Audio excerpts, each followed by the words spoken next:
So, I am going to do whoa, I have a hair sticking. Um, I feel like I'm gonna go to like a boxing match. um, a video on, ah! Can I say this? I don't know. I can't even say it with a straight face. Um, you would think I've talked about porn. I've talked about, intimacy and all that. And you'd think I'd be able to say this with a straight face. Uh, self-pleasure. um, okay, let's just dive right in, shall we? I think maybe I kind of touched on this in my journey of like sexuality and whatnot. Um, I'm just gonna, it's really gonna, I don't have a script. I don't have like anything, I don't write anything down. I don't have a cup of coffee with me either. Um, I don't have a cookie. I've been wanting to bake cookies for like 2 weeks now. I've been wanting to make these blondie bars. Or they're called blondie bars. I used to get them all the time when I lived in Miami, and they're basically like a chocolate chip cookie bar, but instead of chocolate chips, it's M&Ms.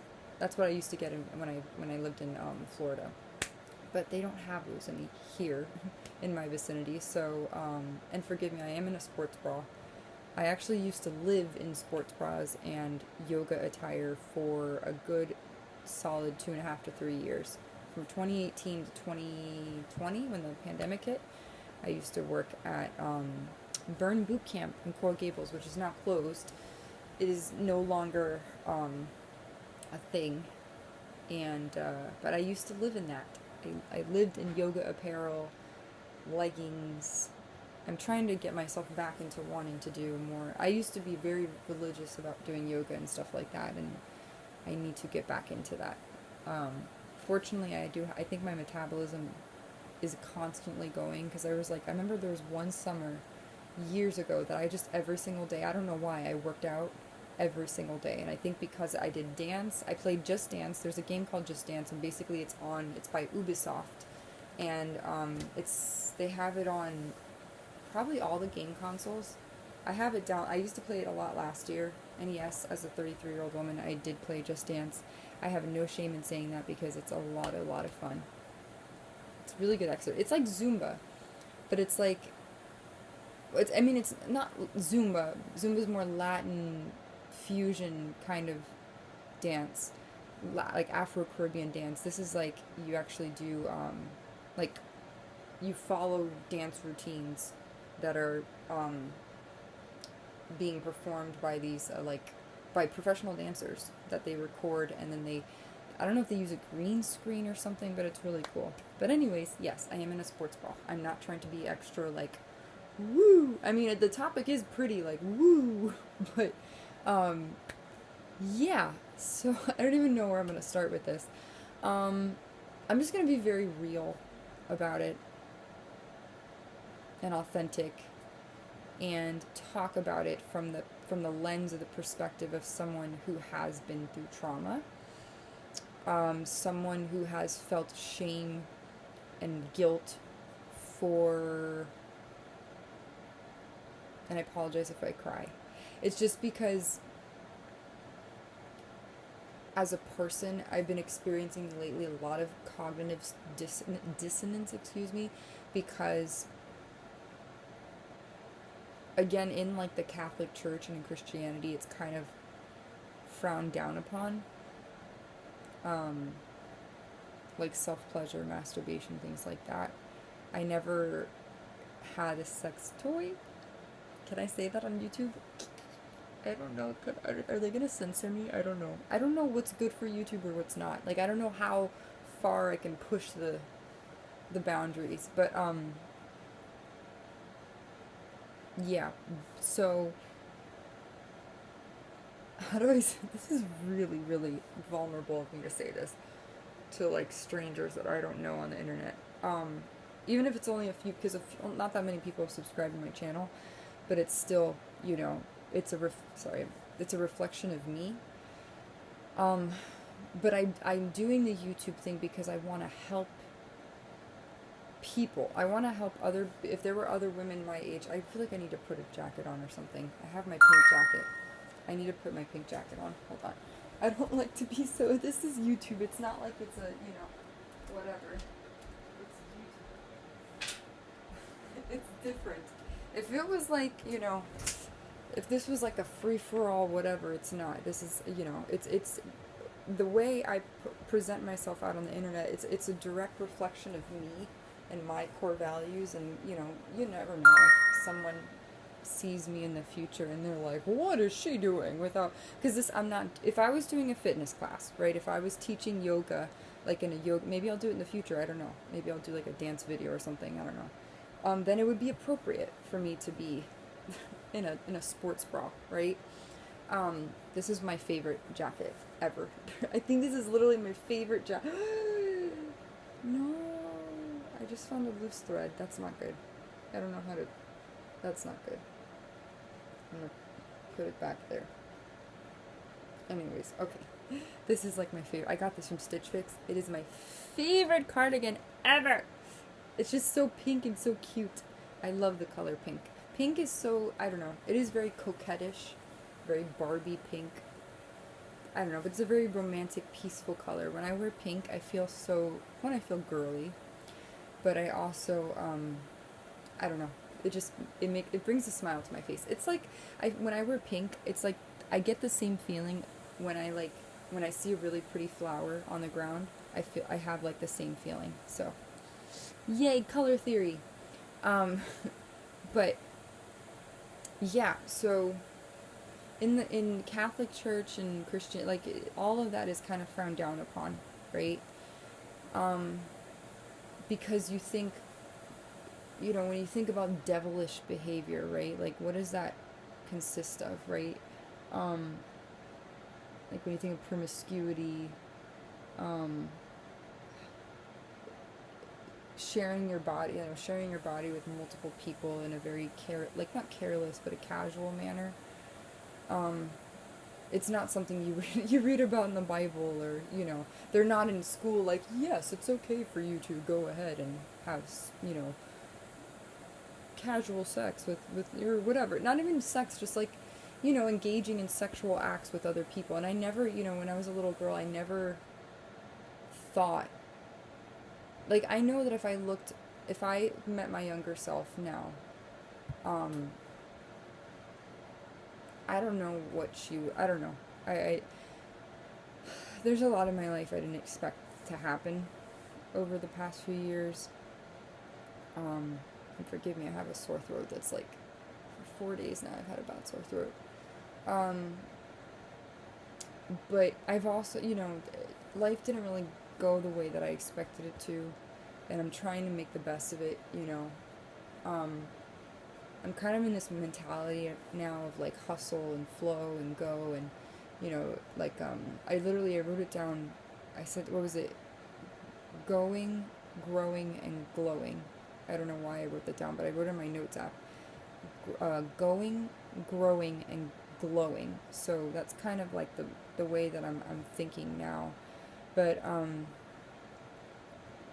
yeah, self-pleasure is just,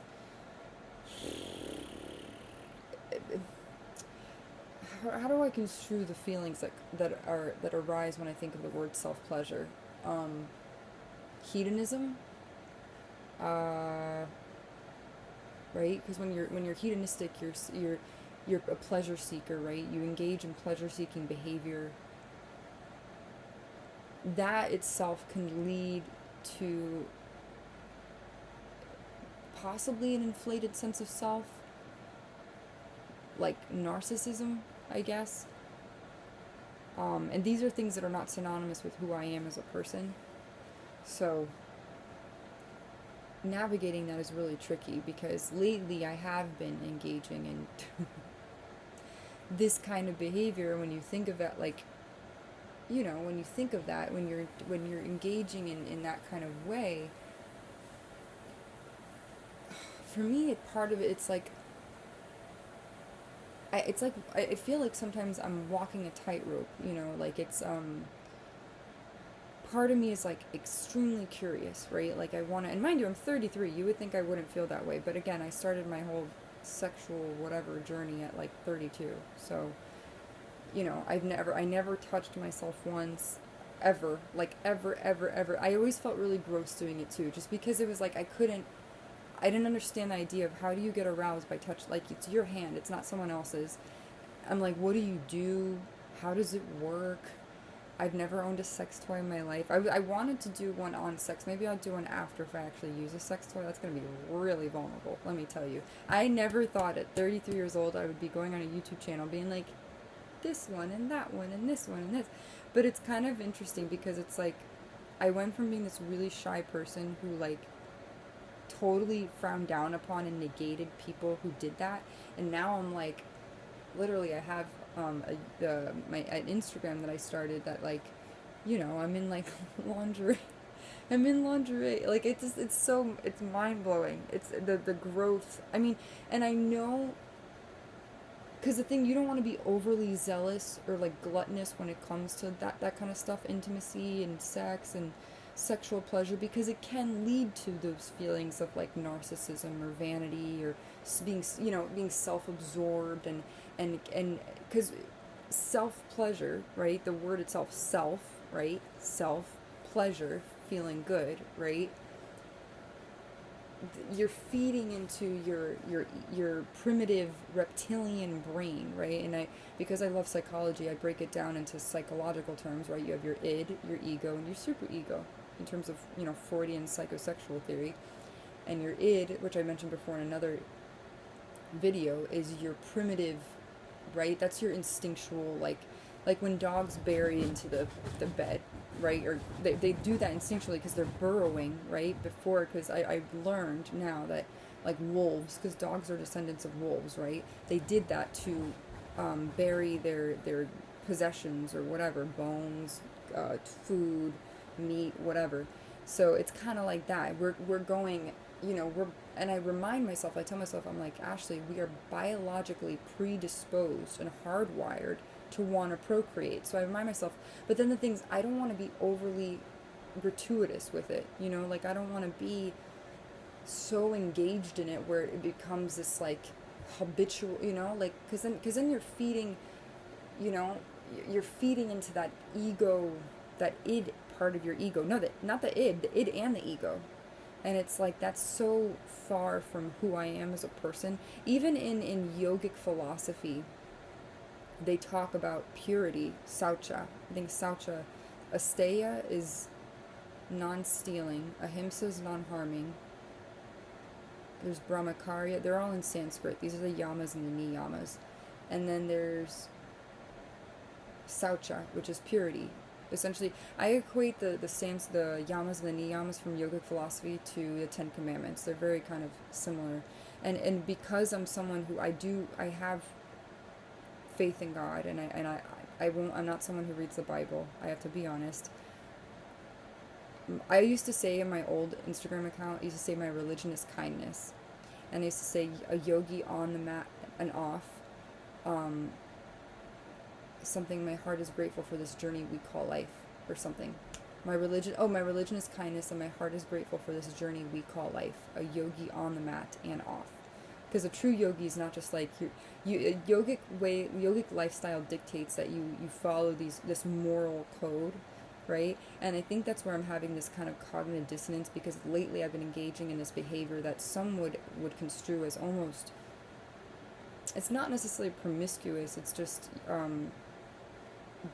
it's like, how do I explain this? If I was explaining it to like a daughter, if I had a child, or an adolescent, I'm going to try to go about it that way. Like if I was a child life specialist and I was explaining this milestone. So, and I mentioned this previously, so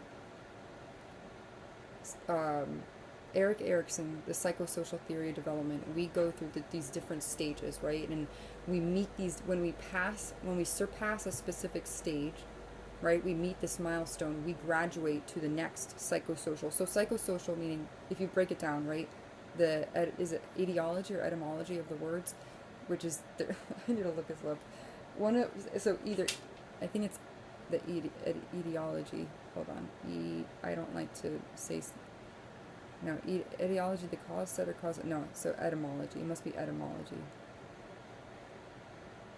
Hold on. Yes, etymology, not etiology, etymology, the study of the origin of words and the way in which their meanings have changed throughout history. Etymology. Oh, the etymology of the word devil. Ah, yeah. Etymology, so you think psychological, social, sociological, right? There was a stage, and I don't mind sharing this, I don't mind saying I am kind of delayed in the whole, and it's funny, there's a musical literally kind of correlated to this called Spring Awakening. If you've never seen it, Google it. Leah Michelle was in it. Jonathan Groff was in it. I went to summer camp with one of the girls. Her name was Remy Zakin. I went to summer camp with her. She was really cool. She was actually super chill. She didn't have a big ego at all. She had a good voice too. But she was in the show Spring Awakening. And like original OG cast Spring Awakening. And it's weird, not saying that, I'm just saying for me, because I waited so long and I felt so guilty. I know this might, and it's so funny, if you're listening to this and you're like, oh my god, this girl's such a virgin. I'm not a virgin anymore. But I was. And it would be hard to believe that given the pictures that I've taken recently for a specific website. Nothing illegal. It's a totally legal website, but it's lately I've been trying to dabble in kind of more, trying to be more sensual, provocative, if you will, I guess, but in a classy, appropriate way, I guess. But because I didn't, and I think in terms of theory, like my brain thinks in terms of psychological theory, the one in adolescence is identity versus role confusion, which I want to make sure that I say the right things, because then right after that is, right, psychosocial stages. Here we go. This was like the OG theorist for adolescence, identity versus role confusion. Early adulthood is intimacy versus isolation. So forgive me, I did go through identity versus role confusion. I did move past that. Kind of discovering myself and my individuality was kind of wonky. I was very much a wallflower. I did not flirt with anybody. Flirting was not in my vernacular. That was not. Flirting was so far removed from who I was or who I am. I didn't feel comfortable talking to boys at all. Also, I didn't feel like I didn't think I was even attracted. Like, I just wasn't. I wasn't confident in myself. I wasn't even horny at all. So then, my role, I wholeheartedly embraced and adopted the whole, I'm a good girl, Literally, I was in high school, I was called the good girl. Literally. Like, I was called goody two-shoes. Which I don't mind. I mean, I'd rather be called that than a whore. Or like a lawbreaker or whatever. So anyways, early adulthood is psychosocial, from 19 to 29 years old, intimacy versus isolation, the virtue is love, and the description is established intimacy and relationships with others. This is the one that I did not, so it's from 19 to 29 years old, according to Simply Psychology. I did not pass that stage. I mean, I not have passed, I was, yeah, I mean, I really, yeah. Because while everyone else already kind of went through that in high school and college, maybe with their boyfriend, I was still like, I was like a turtle. The perfect thing, I was like a little baby turtle, or like a baby chick, trying to keep up in a world full of zebras, gazelles. Like, I remember very distinctly when I went to FIU, it's Florida International University in Miami, and I was doing my undergrad, I felt like, not a fish out of water, but I did feel kind of like, when there's like you have the mother hen, right, and you have the little chickadees like following, or like a duck, right, and you have the little ducklings like following. I was the duckling, the lost little duckling that like didn't know where its mother was, and I remember very distinctly walking the halls, which looked like an airport terminal in Doral, or is it Doral? No, Sweetwater, which is Miami. And I was like, I don't know. I remember because it was so packed. It was so busy. There was like this, it's called the Graham Center or Graham Plaza, I think, but don't quote me on it. But it was so many people from like fraternities, sororities, freshmen, this, that.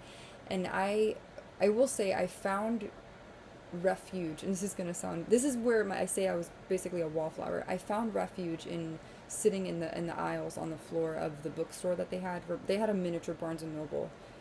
They had a cafe in the second floor. They had like a winding staircase, like a circular winding staircase that spiraled up to the second floor, and then it led to the classrooms in the building.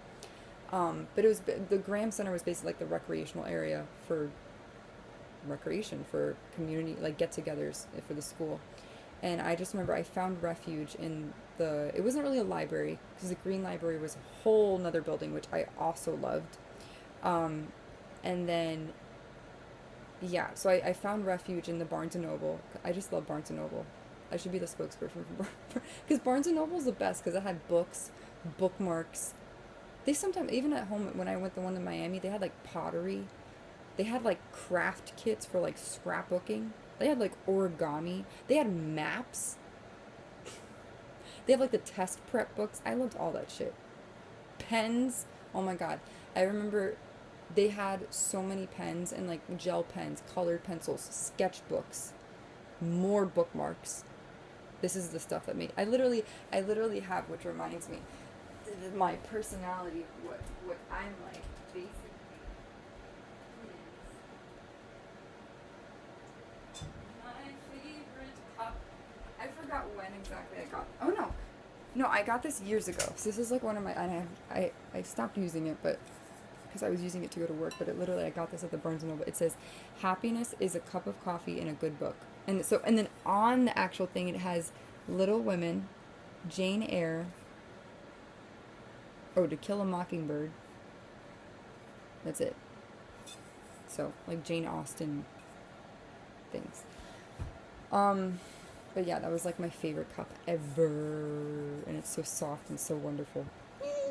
But yeah, I found refuge in books and stuff like that, just because I put my headphones on, I put my music on, and I just, and I would pick up a lot of books. I was really interested in theology and cultures and metaphysics and the why behind the what, like I had this innate curiosity and pull towards like spirituality and like not quantum physics, but just the things that were unseen, like near-death experiences, the supernatural, nothing witchy or anything like that, just, I don't know, because I always felt like I was inclined to that sort of thing, because that we had the physical realm, but I always felt like I don't know how to explain it, my body expanded past that, right? So anyways, to go back to it, so that stage of my life, right, so 19 to 29, right, that's 10 years basically, I was never touched.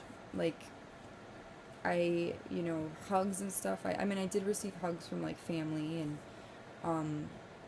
but intimacy just wasn't, and I think I was afraid of it because I didn't know how I was going to be at it. I was scared to be naked. I was scared to, just be seen in that way, breasts, other areas. It just was so new to me.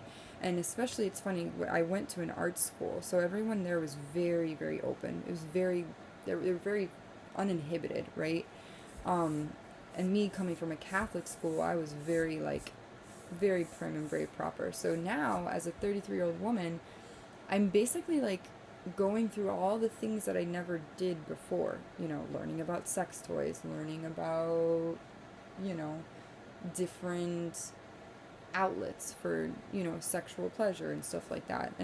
And part of me goes, am I being, and I did another video about this, about being like a Christian and liking, because when you think about it, would God condone that kind of behavior? Would it be deemed devilish?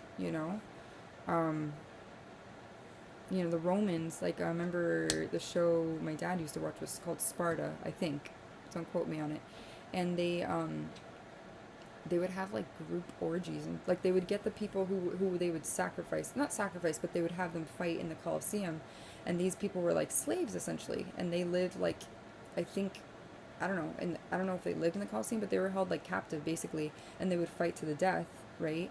In the Colosseum, but they would all be like orgies, you know. And they depicted that. I never watched the show, my dad did, but like, yeah. So that whole world is so foreign to me. And lately I've been toying with this idea. I'm like, is it a sin for me? You know, is it to engage in self-pleasure? And that could be whatever you deem it to be. It could be, there's touching, there's porn, there's sex toys, there's masturbating with, you know, other people, you know, while I don't know what's deemed appropriate for me to talk on here. I don't want to be, you know, too explicit and get banned off of YouTube.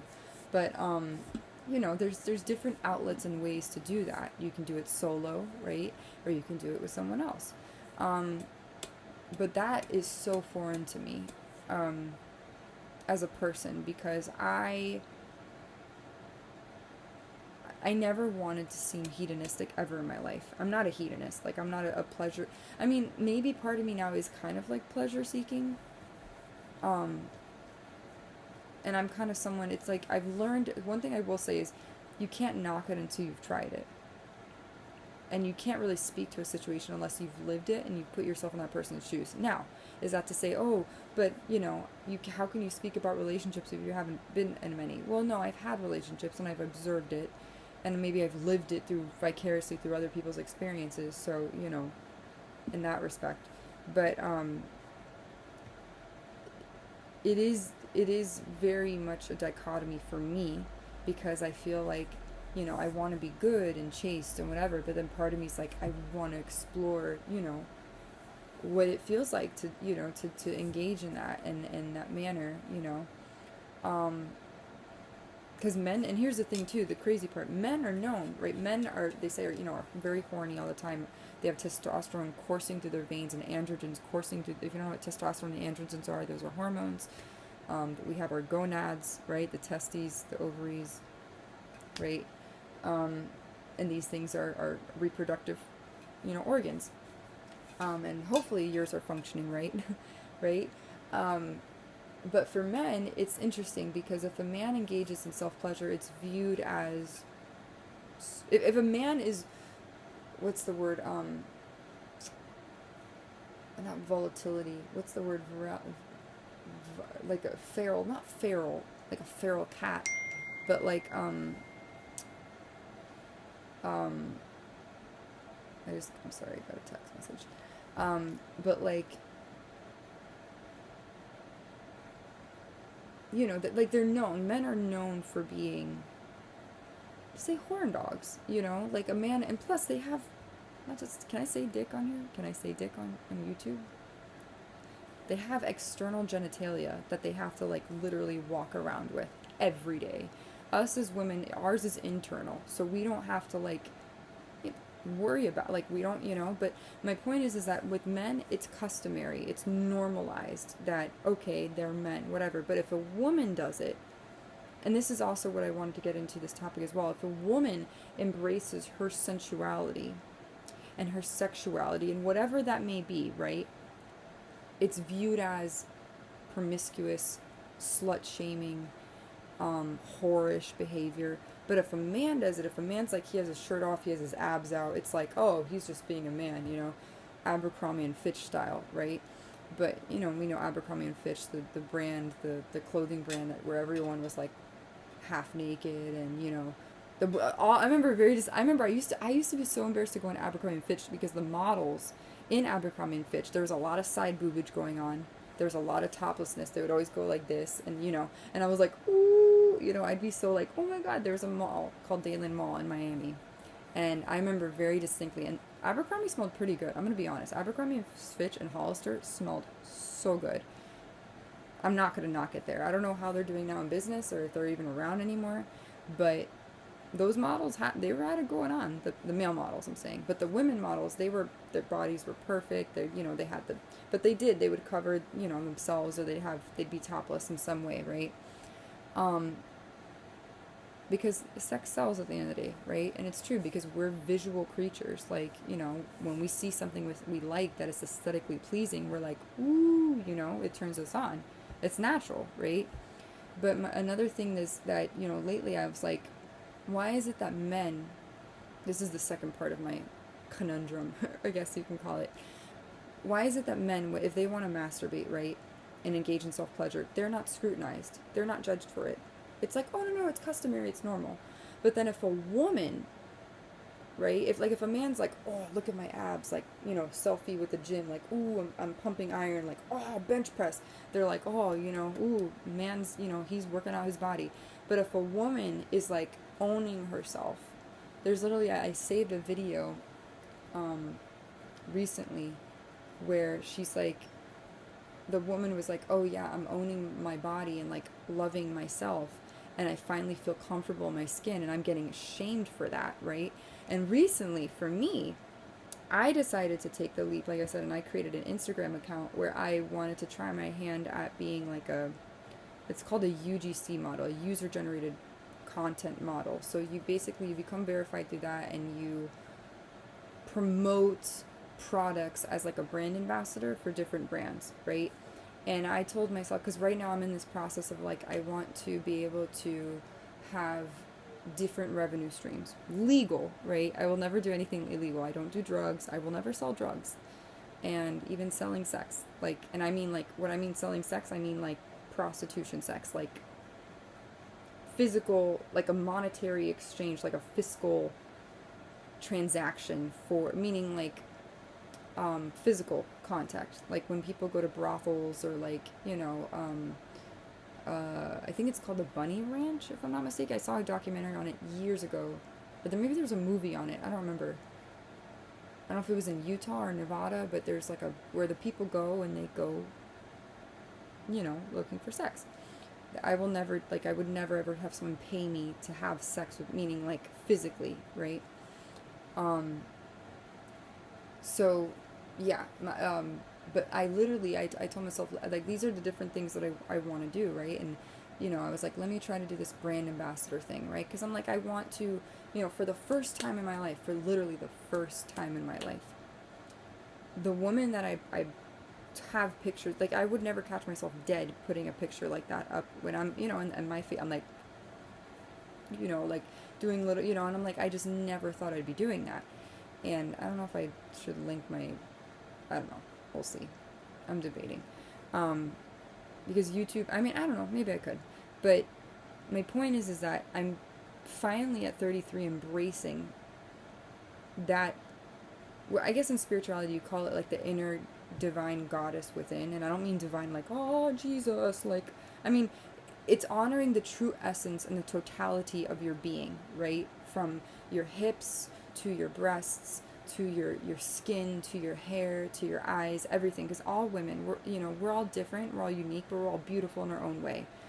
Whether you're plus size, whether you're stick thin, whether you're curvy, whether you have an hourglass figure, whether you have broad shoulders, like what's her face? Like, you know, a good example of that is when Ilona Mahar, the rugby player, when she was on Dancing with the Stars, and she, like, for her final performance, like, she came out with like this, I forgot if it was like a unitard, but it was sparkly, it was super like, and I was like, you know, girl, like that's what I mean, like owning and embracing your sensuality and sexuality. And I think that kind of goes along with self-pleasure, because self-pleasure always doesn't have to mean, I think it's synonymous with, like, you know, touching yourself and trying to get sexually aroused, that's the mainstream thing. But I'm kind of going this route of like embracing the essence of what it means to be a feminine woman, right? Regardless of your sexual orientation, it's just embracing that which is, unless you're more, and if you are someone that, if you identify as LGBTQIA, and you are more not so girly, it's maybe could still pertain to you. Whatever it is that is uniquely you and authentically you, right? That makes you feel comfortable in your skin. And I go like this because it's like when you feel comfortable in your skin, you walk taller, you have your shoulders back, you don't need high heels to feel sexy, right? But it's interesting because when women embrace this, and they're not models, right? Let's say you're not a model, you're not a Victoria's Secrets model, you're just a person, and you are walking down the street, right? And you are carrying yourself and exuding and radiating this certain kind of confidence. People are going to be like, why is she so confident? Like, what is she? And it's like, well, what if you finally feel comfortable in your skin? What if for years you felt so ashamed of your body or the way you looked that, because when I used to look in the mirror naked, right? Growing up, like when I was, 19, 20, 25, 26, I closed the bathroom door. I never wanted anyone to ever see, even me, like when I was like, "Ugh," were my nipples too, whatever, were my breasts too round, was my back too broad, like, were my thighs, were, as women, I'm sure there's a lot of women that can agree with me, there's that, like, I'm not talking about camel toe, but like your thighs, you have like extra, not fattiness, I don't know, it's tissue, whether it's muscle tissue or whatever, but it's there, and I used to get self-conscious about that. And some women, what I mean is like when your thighs touch and they chafe. I never had that issue, but I by no means have like a perfect body in comparison to like, I don't know, like Kate Upton or like, what's that girl? She's gorgeous. What's her name? Emily Ratajkowski? I don't know how to say her name, but, and that's okay. But in my way, it's interesting that if you're not a model, if you're not a celebrity, whatever, and you're just an average everyday woman who is, embracing that aspect of herself, that more, what I consider the divine feminine inner goddess, you're scrutinized. You're looked at as like, oh, who is she to be she's so full of herself, right? She's so full of, because lately I've been taking more pictures. And there's a song that I love by Kalani that's called, Good Thing. It's, I think, I don't know if it's produced, but she collaborated with Zed to do it. And she says, I book myself tables at all the best restaurants and eat alone. I buy myself fast cars just so I can drive them real slow. And she says, I get dressed in the mirror, and hold on, let me find the lyrics because I don't want to again say the wrong thing. She says something, I pose and take pictures and send them to people that I don't know. Something like that. She says, I make myself up just to dance in the mirror when I'm at home. I pose and take pictures, then send them to people that I don't know. Yeah, so I kind of resonate with that because it's like, not that I've been taking pictures of myself just for fun or whatever, but I have been trying, when I first started out and when I was dating or whatever, year and a half ago, when I first was intimate, right? That was my first foray when the person I was seeing, he was like, oh, send me pictures, like sexy pictures of yourself. And I was like, no, I was like, I don't know, I've never done that. And then because of that, I was like, wait a second. I was like, I literally found this like newfound like appreciation for my body because I was looking at it through a different lens. I was wearing this frilly, lacy, kind of skimpy, but not meant to be worn out in public, but in the privacy of your home with a partner, right? Or whatever. Maybe some people wear it out. I wouldn't. That's just me. I'm not going to wear lingerie out in public because that's just me. I don't want to wear sheer stuff because that's private. Unless I'm engaging in some sort of intimate way with someone else, right? But I took pictures and I was like, for the first time, I was like, wait a second. I was like, this is fun. I never felt that way before. I never felt sexy or whatever. And again, I think this goes along with self-pleasure because you start to look at yourself and you appreciate yourself. And I think all women should do this. I really do. I think not when they're ready, not like trying to force them, but I think every woman should do a boudoir photo shoot. I used to see ads all the time on Instagram or Facebook for like they were wanting just regular people to be models to do their own photo shoot and dress in cute lingerie or whatever and satin and lace and just to feel, not for the adoration or the admiration of an onlooker, but just for yourself. Like I love Stitch Fix, right? They don't sell lingerie, but they do sell pajamas and loungewear and clothes and shoes and handbags and accessories, whatever. And when I dress for myself. I don't dress for the male gaze. I don't dress for my neighbors. I dress because I pick items or articles of clothing that feel good to me. And again, that I think all goes into, that feeds into self-pleasure, because you're wearing things that feel good for you. You're wearing things that inspire you and make you feel comfortable and sexy. And I think, unfortunately, we live in a society that there is this kind of double standard, where it's like, if a man is owning his masculinity, not so much hyper masculinity or like the alpha male, but just a male, right? Let's say a guy likes to wear a button-down shirt or dresses in Banana Republic clothing. You know, he's like, oh, he's looking dasher. He's looking dapper and dashing and debonair, right? A woman decides to wear a form-fitting, you know, kind of maybe a bandage wrap dress, or maybe like a off, like, you know, showing some shoulder and, you know, whatever, with a shawl and showing a little bit more skin or maybe some cleavage. It's like, whoa, you know, like, whoa. You know, in the same token, like, you think of like Zendaya, she didn't show 1 inch of skin during the Met Gala and she looked fantabulous. You know, so, but I think it all goes in tandem, because it's like, for as a woman, I will say though that, like, you will get like scrutinized, because if, you know, like recently I decided to do my Instagram and I said, you know, I'm going to put more pictures, I'm going to be bearing skin. I look like I'm in a leotard, right, in one of them, but it's actually lingerie, but it doesn't look like that. It looks like I'm in a leotard, but I did that on purpose, because my whole life I never wanted to be in the limelight.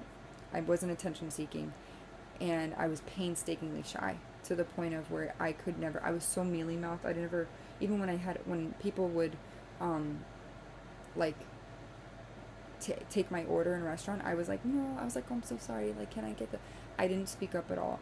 And now it's completely opposite. I still am kind of like, when I meet people for the first time, I'm kind of shy, but now I'm like, you know, not so much. But yeah, it is interesting. I feel like we as a society now, more than ever, like, I feel like it's social or sexual acceptance is it's more accepting, right? It's or sexual empowerment, or women, like, it's more accepting, right?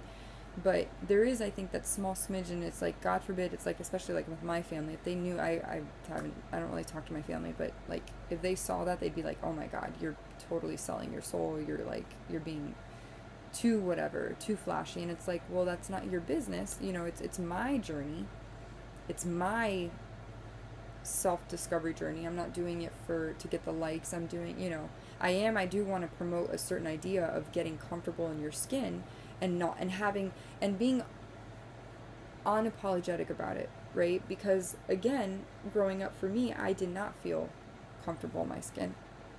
I've never really even shown cleavage, to be honest. I don't wear clothes that show cleavage. I know that sounds crazy, but even bikinis, I never did. I wore 1-piece bathing suits. If I did 2-piece, I made sure the cleavage was not like, you know, it was like separate, you know. So it is very liberating, I will be honest, to engage in that manner. But when it comes to self-pleasure itself, like the physical act of self-pleasure, navigating that is a little bit more difficult than I expected, because, you know, I'm not used to manual stimulation on my own, you know, and figuring that out has been something that's been rather interesting. And I do recommend that if you ever do it with somebody else, you know, self-pleasure, like, if like they're doing it and you're doing it together, right, in some way, whatever that way, in person, virtual, whatever, make sure that the person you're doing it with, one, it's consensual, right, it's mutual respect and rapport, right, between both of you. But it's someone, like, there has to be respect, there has to be a certain level of trust between the other person, right? Because and you never want to push their boundaries, and you don't want them to push your boundaries. So it has to be this, like, fine dance of, like, you know, respect and mutual respect and trust and rapport, with intimacy, right? Because you're talking about the most intimate parts of yourself that we don't just walk around with our private parts out. Like, that's very intimate. So, and also too, I think it's the relationship you have with yourself. I think self-exploration when it comes to sexuality is normal. And I wish here's the thing, because I think sex is also very taboo. The way that it's portrayed in the movies is not the way that it really is. Because they get really up close and they make it look all like, it's not like that at all. I think we need to normalize that in filmmaking. They need to like either, some of them are the indie films, the more like avant-garde, they're a little bit more, but like the more commercial, it's like, you know, it's, sex is not the way that, you know, James Bond has, you know, it's a little bit different. We need to like, we need to not devalue, but we need to, I think, strip it down a little bit more in the sense of, no pun intended. Like,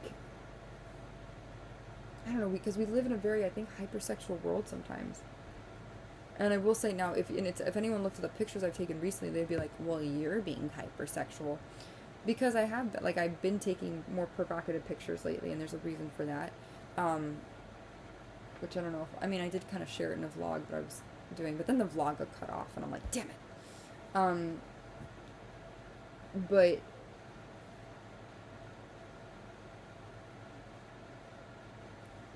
I lost my train of thought because I was like thinking about something else.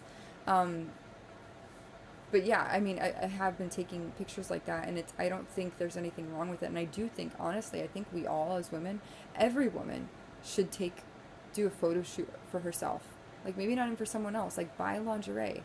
What, even if it doesn't have to be pink, it doesn't have to be whatever, or maybe buy a robe, a satin robe, and just, you know, notice the way the robe, you know, caresses your skin, and that will turn you on maybe, because there's different erogenous zones, you know, that touch a robe. You know, explore that, and that is what I mean by, you know, women, we have this, the divine essence within, like the prana, what we call in yoga, you know, or the chi, right, in Tai Chi. And that's an energy force that permeates the life force. I mean, when you think about it, we can create humans in our body. Women, as women, we have the power to create a human being in our body and then carry it for 9 months. From the you know, the fertilization or the conception of a male sex thing. Oh my God, what are the gametes and the whatever, you know, meeting the, you know, I mean, think about that. That's like mind blowing, right? The power that we have, and then the fact that like once you're pregnant and then you postpartum, you produce milk from your breasts. I mean, that's why we have nipples. I mean, it's fascinating. And then when you know, make love to somebody, they touch that part of you, and it's arousing, it's pleasurable, it's really, it is fascinating to me. But I do think the context in which we discuss these things, it has to be not in like this hypersexual, it has to be in like a respectful manner, because there's raunchy whatever, and there's like classy, you know, and the way you go about it has to be, I think, in a classy manner. That's just for me, in my opinion. I can't change the world and how everyone views sex.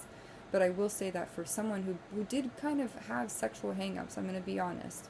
And I don't mind disclosing that, because I say that because I want to help somebody else that maybe is trying to discover themselves and they don't know how to navigate that. So,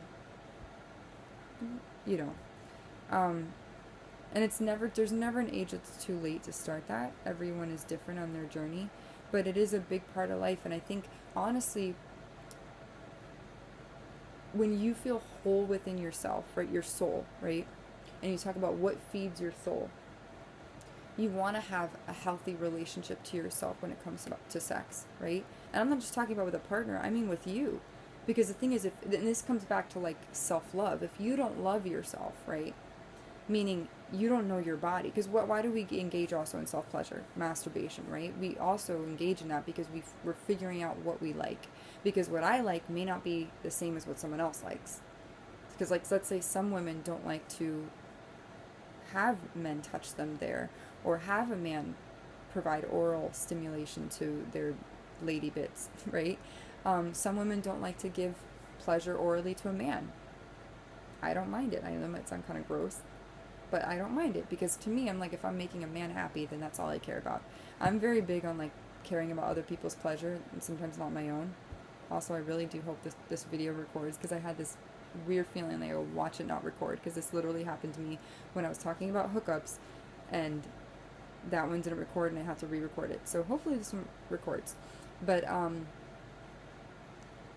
yeah, so it's also, it's very much about self-pleasure. Isn't all about just touching yourself. It's the relationship you have to yourself. And I wish, you know, we didn't feel so shunned or taboo about it. And I think religion does play a role in that, because I felt ashamed.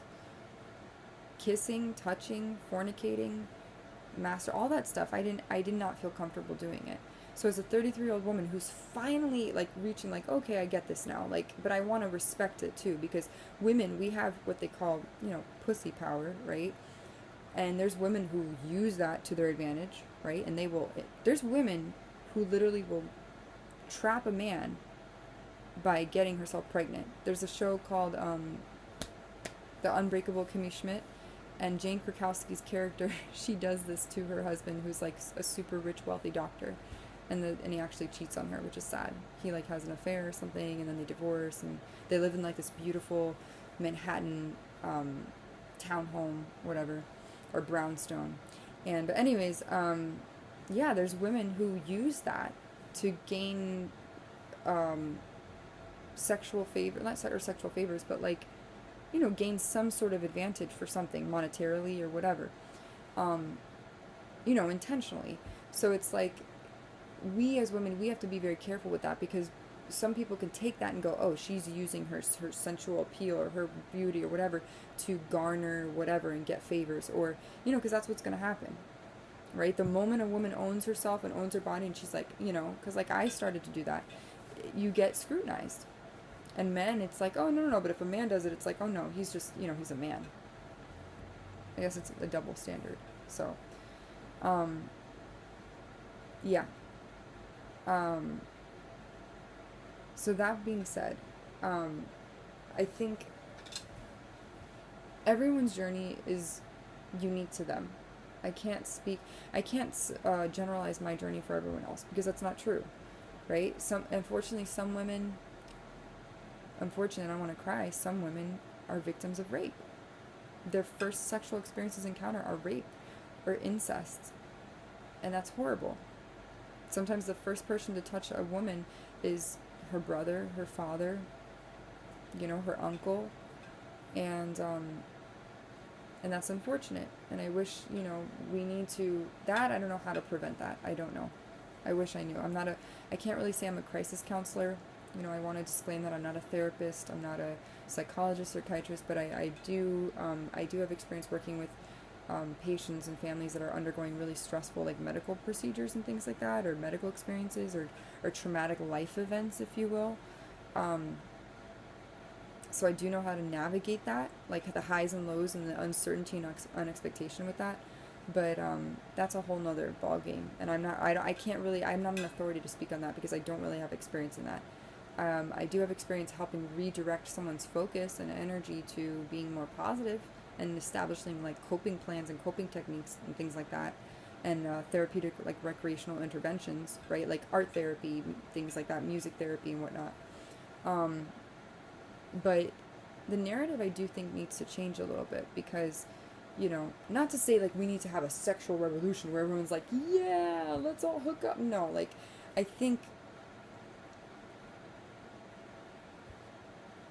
embracing your divine, your inner essence, right? Whatever that is, your inner femininity, the divine masculinity, that needs to be normalized and not frowned down upon. Because what's going to happen is that you're going to have someone like me who comes in later on in life and is trying to sort things out and is kind of behind, right? And she's going to meet with other people who are way more advanced in their journey, right? And there's going to be this disconnect like I've had, where I'm like, it's almost like not an identity crisis, but this, like I said, cognitive dissonance, where it's like my heart is one thing and my head is another. And it's like, well, how do I get them congruent with each other so that there's, equilibrium and harmony, right? So, yeah.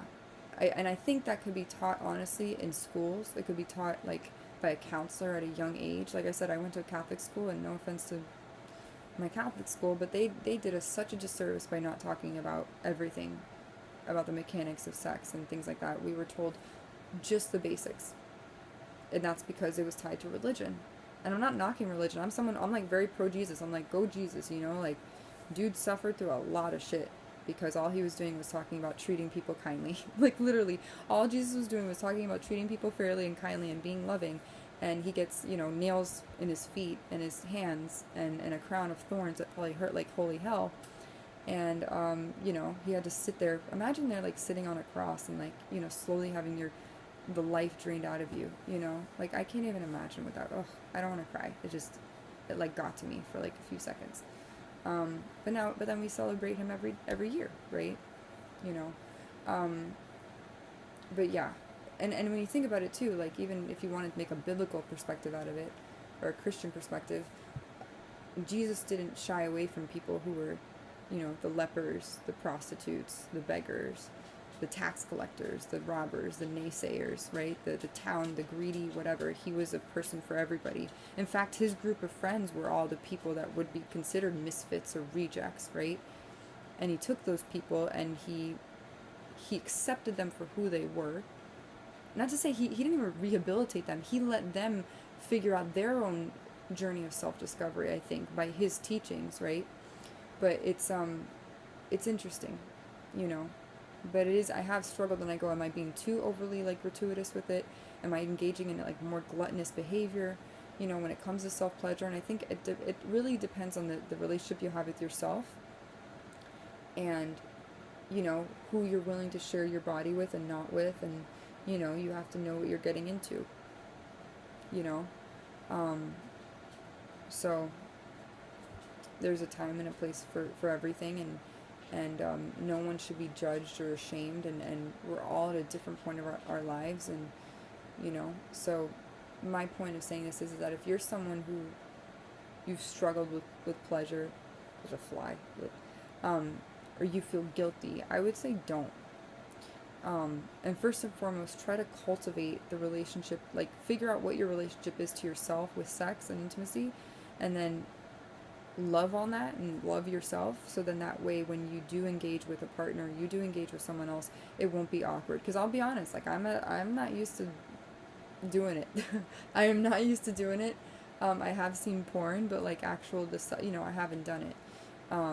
So when I get in a position, if someone else wants to do it, I'm like, or if someone like a man says, oh dude, I'm just like, I don't know, like it's uncharted waters, over here. So and you might completely differ from me. You might be a swinger who's, getting up on every, I don't know. But everyone's at a different point in their life, and I think we can all learn from different people.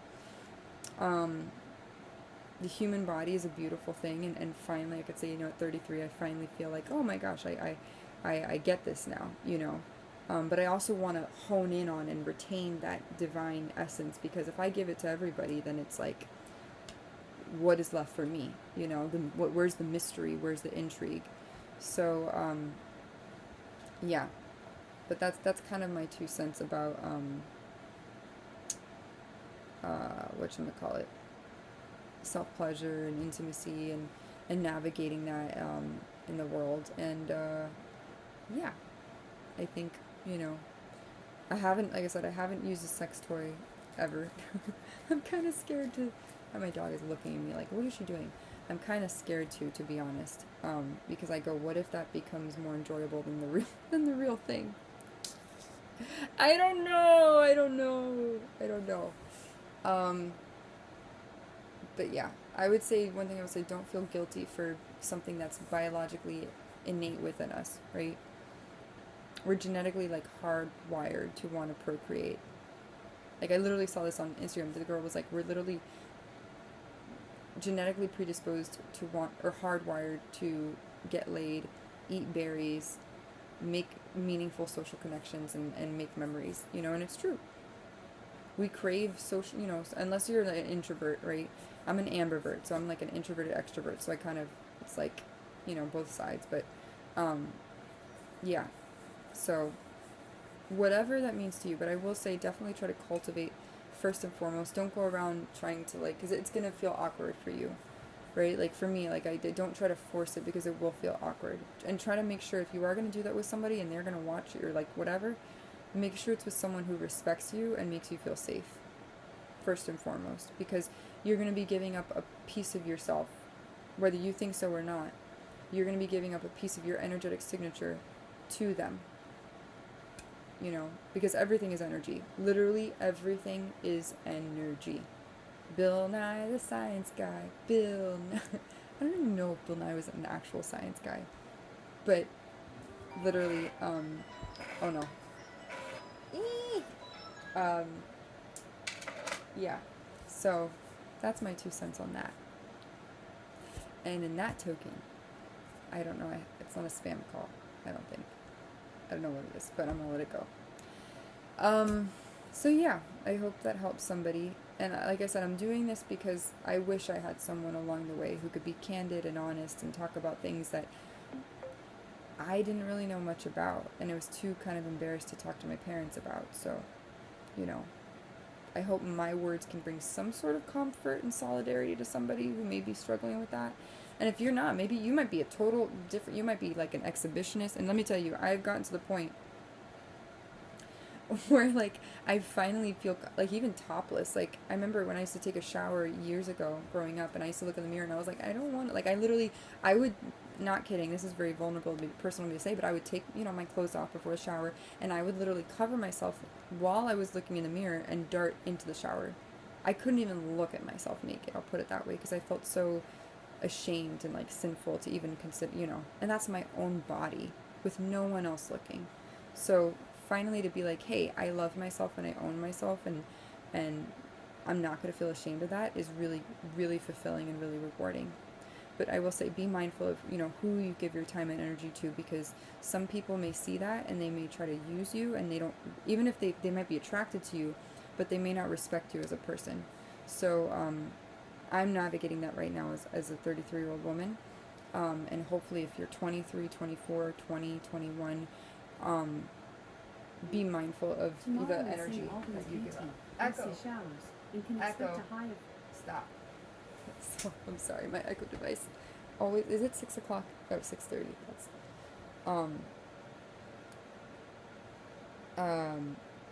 yeah.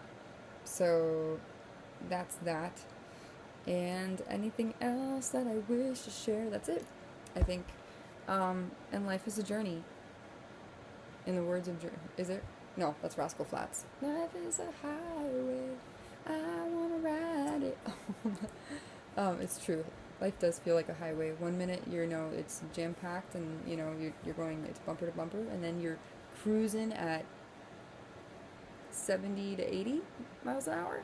Maybe 90? I don't know. You know.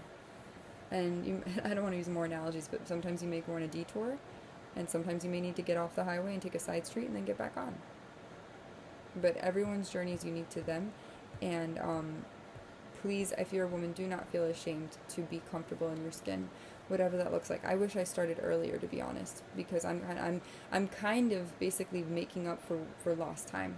As a 33-year-old woman, I'm all the things that maybe you did as a teenager, you know, if you're my age, right? You're like, oh my God, she is behind. Yeah, I am behind. But you know what? I'm not going to judge myself for that, because, you know, I could die tomorrow. Literally. And, you know, I would not want to die going, oh my gosh, I had hang-ups or regrets. I'd rather be like, hey, you know what?